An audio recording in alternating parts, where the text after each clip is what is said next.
वंदे वाचित लाभाय चंद्रार्कृत शेखराम वृषारूढ़ाम शूलधराम शैलपुत्रीम यशस्विनी। माँ दुर्गा अपने पहले स्वरूप में शैलपुत्री के नाम से जानी जाती। पर्वतराज हिमालय के वहाँ पुत्री के रूप में उत्पन्न होने के कारण इनका यह शैलपुत्री नाम पड़ा था। वृषभ स्थिता इन माताजी के दाहिने हाथ में त्रिशूल और बाएं हाथ में कमल पुष्प सुशोभित है। यही 9 दुर्गाओं में प्रथम दुर्गा।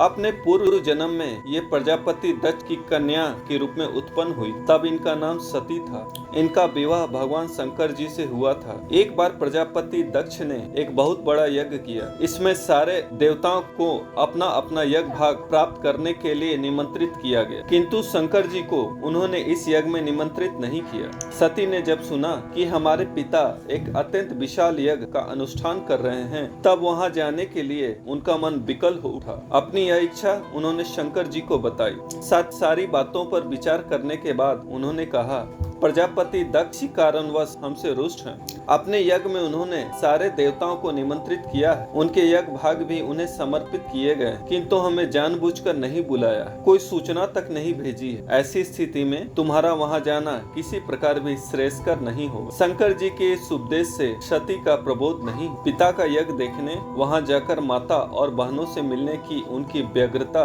किसी प्रकार भी कम न हो। उनका प्रबल आग्रह देखकर भगवान शंकर जी ने उन्हें वहां जाने की अनुमति दे। सती ने पिता के घर पहुंचकर देखा कि कोई भी उनसे आदर और प्रेम के साथ बातचीत नहीं कर रहा। सारे लोग मुंह फेरे हुए हैं। केवल उनकी माता ने स्नेह से उन्हें गले लगाए। बहनों की बातों में व्यंग और उपहास के भाव भरे। परिजनों की इस व्यवहार से उनके मन को बहुत क्लेश पहुंचा। उन्होंने यह भी देखा कि वहां चतुर्दिक भगवान शंकर जी के प्रति तिरस्कार का भाव भरा हुआ। दक्ष ने उनके प्रति कुछ अपमानजनक वचन भी कहे। यह सब देखकर सती का हृदय क्षोभ, ग्लानि और क्रोध से संतप्त हो उठा। उन्होंने सोचा, भगवान शंकर जी की बात न मान यहाँ आकर मैंने बहुत बड़ी गलती की। वो अपने पति भगवान शंकर के इस अपमान को सह न सके। उन्होंने अपने इस रूप को तत्क्षण वहीं योगाग्नि द्वारा जलाकर भस्म कर वज्रपात के समान। उस दारुण दुखद घटना को सुनकर शंकर जी ने क्रुद्ध हो अपने गणों को भेजकर दक्ष के उस यज्ञ का पूर्णतः विध्वंस करा दिया। सती ने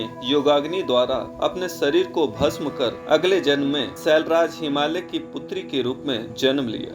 इस बार वह शैलपुत्री नाम से विख्यात पार्वती हेमवती भी उन्हीं के नाम। उपनिषद की एक कथा के अनुसार इन्हीं ने हेमवती स्वरूप से देवताओं का गर्व भंजन किया था। शैलपुत्री देवी का विवाह भी शंकर जी से ही हुआ। पूर्व जन्म की भांति इस जन्म में भी वो शिव जी की अर्धांगिनी बनी। 9 दुर्गाओं में प्रथम शैलपुत्री दुर्गा का महत्व और शक्तियाँ अनंत है। 9 रात पूजन में प्रथम दिवस इन्हीं की पूजा और उपासना की जाती। इस प्रथम दिन की उपासना में योगी अपने मन को मूलाधार चक्र में स्थित करते हैं। यहीं से उनकी योग साधना का प्रारंभ होता है। यदि आपको इस चैनल का कंटेंट पसंद आया है तो कृपया इस चैनल को सब्सक्राइब कर दीजिए और बेल आइकन को दबा दीजिए, ताकि आगे आने वाली ऐसी ही ज्ञानवर्धक और रोचक जानकारियाँ आपको मिलती रहे। प्रणाम।